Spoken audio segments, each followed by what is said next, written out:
Le journal Écho de Lyon Décideur vous est présenté par SG Auvergne-Rhône-Alpes.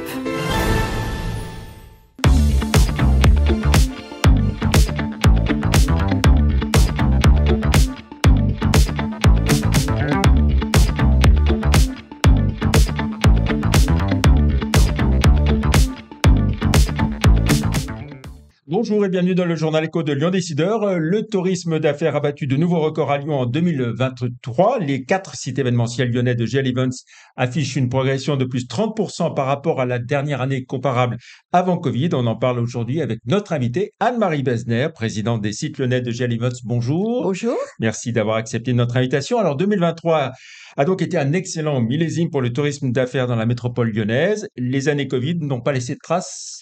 Alors les années Covid, elles ont laissé 2 traces finalement, c'est qu'elles ont démontré que rien ne remplace la force du présentiel. Et elles ont démontré aussi toute la force économique de la filière événementielle, au sens des emplois directs et indirects. En France, c'est 450 000 emplois directs et indirects. Et elles ont démontré, la crise Covid a démontré aussi que cette filière événementielle, où il y a de grands groupes comme GL Events, mais ces grands groupes comme GL Events font travailler des tonnes de PME, TPE, artisans, et qui concourent à l'événementiel. Et ça, c'est important. Alors, il a beaucoup été question après le Covid d'une nouvelle donne dans l'univers des salons. Certains pariaient sur des événements digitaux, prenant le pas sur les salons en présentiel. Finalement, donc, vous nous dites, c'est pas le cas. Finalement, c'est pas du tout le cas. Alors, sur l'aspect salon, on n'a jamais été inquiet parce que on connaît notre filière, on connaît notre métier. Il y a par exemple le CES de Las Vegas qui s'est fait en virtuel. Ça a été un total échec. Et aujourd'hui, tous les salons, tous les grands salons sont repartis tout à fait normalement. Est-ce que tous les salons ont vraiment reconquis leur public? On dit que certains sont quand même un peu en dessous. Alors, par exemple, en Allemagne, en fréquentation. les salons XXL. Vous savez que les Allemands, l'Allemagne, c'est le cœur des salons puisque c'est après-guerre que se sont montés les Länder avec les grands parcs d'exposition financés par les territoires. Eh bien, les grands La salons, Nougat, par exemple, dans le domaine alimentaire. les grands salons XXL n'ont pas retrouvé leur niveau et ils pensent qu'ils ne le retrouveront pas avant 2026-2027. Puisqu'on parle de Lyon, nous à Lyon, très naturellement, nous avons retrouvé notre niveau plutôt rapidement puisqu'on a des salons un peu moins XXL que les Allemands, voire de Paris. Et on a retrouvé, je fais partie d'un comité d'administration des grands parcs européens.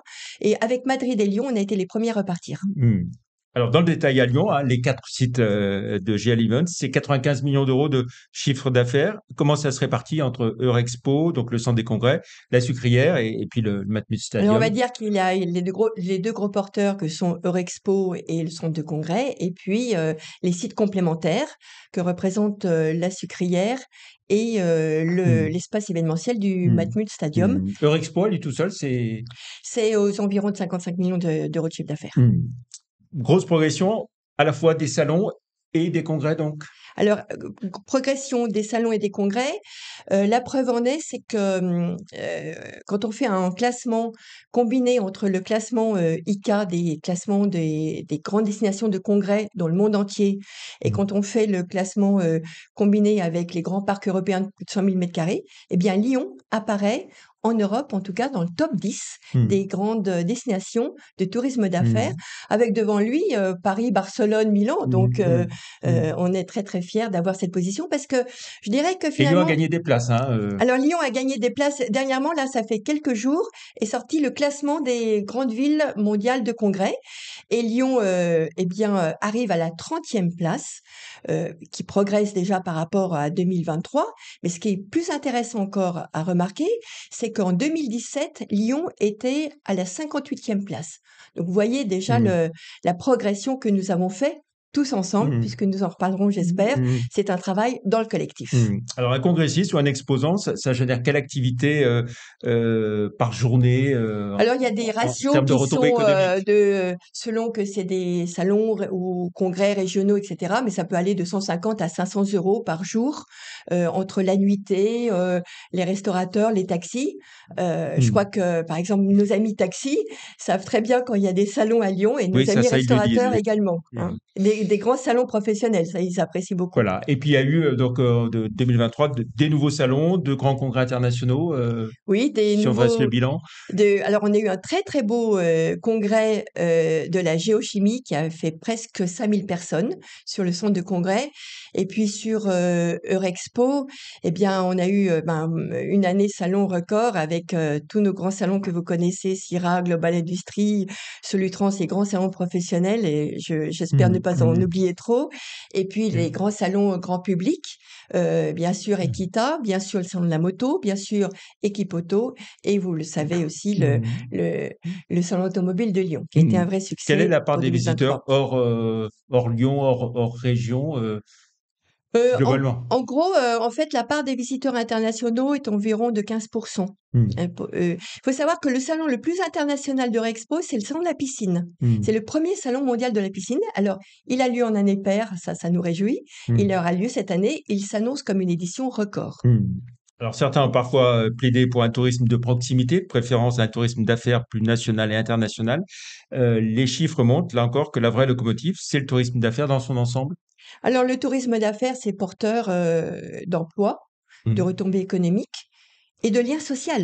Ça, c'est important aussi. Finalement, c'est quand on fait la relation avec le Covid, les gens, finalement, ils ont aimé se retrouver, se revoir. Et puis, quand vous conclusez un contrat, eh bien, c'est sympa de boire un verre, et puis dans un salon, par exemple, pourquoi un salon marche, c'est que en peu de temps, vous avez 360 degrés de la filière. C'est-à-dire ce que vous n'avez pas sur Internet. Voilà. Et donc ça, c'est la force du média salon. Mais ce qu'il faut voir aussi dans nos résultats 2023, c'est que c'est pas des résultats records qui sont le fruit du hasard. C'est le fruit d'un travail collectif de longue haleine, avec une politique d'investissement qui a été menée toutes ces années par Eurexpo, avec une politique d'accompagnement, une politique du faire ensemble qui nous est enviée par beaucoup de nos confrères et de nos concurrents, et puis le professionnalisme et le savoir-faire des équipes du groupe Chez Evans. Mais dire on s'intéresse en gros qu'au tourisme de proximité, c'est une erreur selon vous? Non, je pense que il faut de tous les tourismes, de toute façon. Donc moi, je suis née dans ma famille, dans un milieu du tourisme. Il faut de tous les tourismes. Et puis, finalement, je vous parlais tout à l'heure de Lyon et de la confluence. Je crois que Lyon est une ville, justement, du faire ensemble, de la confluence, de la mixité, du dosage. Et donc, tourisme de proximité peut être un excellent complément au tourisme d'affaires. Alors, si on se projette sur l'année 2024, l'année en cours, et puis 2025, on peut dire que la dynamique reste favorable? La dynamique est très favorable. En 2024, pour Eurexpo, on va citer forcément les WorldSkills, qui est un bel Donc ça événement. sera en septembre? C'est en septembre, c'est un bel événement que nous avons gagné dans le collectif en 2018 face à Paris et puis après face au Japon. Alors, WorldSkills, les Olympiades des métiers, Oui, exactement. compétition internationale, hein. Tout à fait. 65 pays en tout. 65 pays. 65 pays, 1500 compétiteurs, et ce sont des jeunes de moins de 23 ans. Donc, nous aurons les Olympiades des métiers du 10 au 15 septembre avec à peu près 250 000 visiteurs et une population de jeunes extrêmement importante.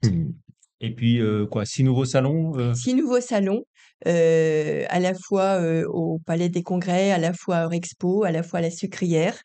Donc, c'est tout cet ensemble d'activités se porte bien. Et j'ai envie de vous dire, les salons se portent bien et s'épanouissent à Lyon.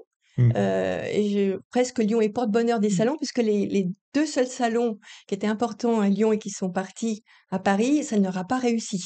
Alors, vous aviez Mode City, que vous connaissez Oui, bien. bien sûr. Et quand il est parti, il faisait 60 000 m². Aujourd'hui, il fait moins de 20 000 m² bruts. Donc, on peut dire qu'il est totalement dilué à Paris. Et le deuxième, c'est InnoRobot, qui a été créé et accompagné à Lyon, qui est parti à Paris et qui est mort à Paris. Voilà. Et Mode City, alors, il faut le faire revenir à Lyon? Oh ben, je crois que honnêtement, on est intéressé par les filières, par exemple, industrie, Global Industries. On se prépare sur 2025 sur une très belle édition.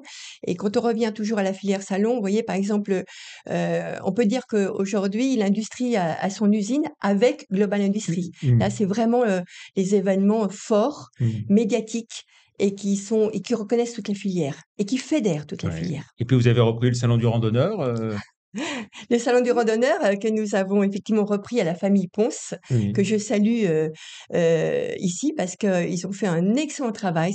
C'est un produit absolument de qualité puisque c'est c'est le seul produit en France 100% randonnée. J'aime à dire 100% randonnée, 100% qualité et 100% convivialité, parce que c'est un autre monde aussi, ce monde de la randonnée, de la nature, qui est un marché très porteur. Et à Lyon, ce salon est une très très belle édition et reconnu par les professionnels. Poursuivre le développement du CIRA, de Solutrans, d'Equita, vous allez encore pousser les murs à Eurexpo? Eh bien, on pousse les murs et ça sera depuis notre prise de gouvernance de GL Events en 2007 à Eurexpo. Ça sera la 4e extension avec évidemment à nos côtés la Chambre de commerce puisque nous sommes coactionnaires. Et ça va être une extension de combien de mètres carrés? Comme ça, je vais vous dire 10 000 mètres carrés. On est en train de dessiner le projet. À quelle échéance? C'est l'échéance, ça sera livrable, on va dire pour le CIRA 2027. Voilà. Et en gros, il y a le CIRA bien entendu, mais il y a Global Industries qui pousse les murs. Il y a Solutrans qui est en même temps qu'un autre salon, Prodenpac. Et donc ça va nous permettre à la fois je vais pas oublier Equita aussi, parce que Equita, c'est notre plus grand salon grand public. Et ça nous permet à la fois d'accompagner nos clients organisateurs dans leur marché, puisque le marché pousse et c'est normal de les accompagner, mais ça va nous permettre également d'accueillir plus d'événements en même temps aux fortes périodes de salon. Et ce sera un investissement de quel ordre à peu près? Je pense qu'il faut compter autour de 20 millions d'euros qui correspond à l'investissement qu'on avait réalisé pour la dernière extension en 2018. Et puis, renouvellement générationnel aussi. Donc, Sylvain Douce, directeur général des sites lyonnais, avec 2 directrices d'exploitation. Avec 2 directrices. Voilà, une à Eurexpo la présidence, donc. Et une au centre de congrès, un directeur général. Je crois et une équipe, je peux vous dire, formidable, que je tiens également à remercier ici parce que les résultats 2023 et les résultats des années précédentes, ils sont aussi, je dirais, imputables à leur professionnalisme.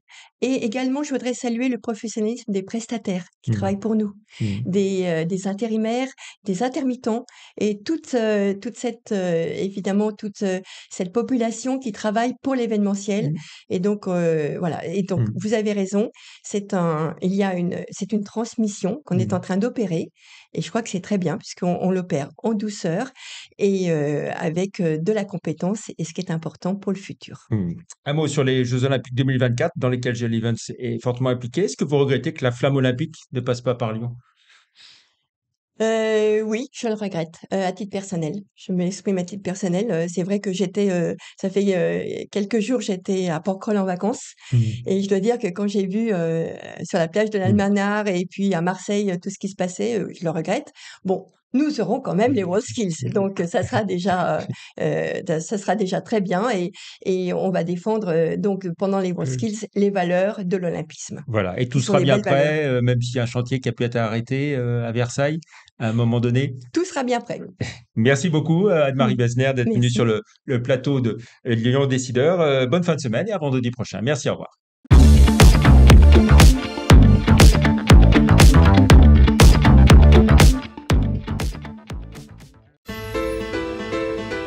Faites grandir vos idées avec SG Auvergne-Rhône-Alpes.